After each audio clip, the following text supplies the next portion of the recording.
Sabuatan ng kontraktor at politiko, pera ng bayan, nilamon ng buwaya. Iyan naman kayo.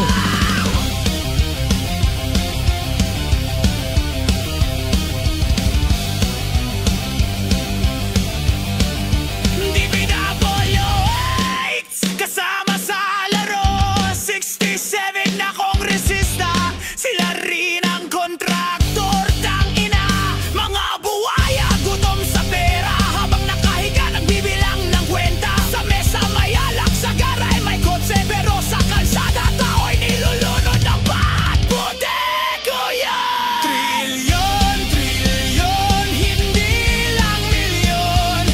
Iyan naman kayo.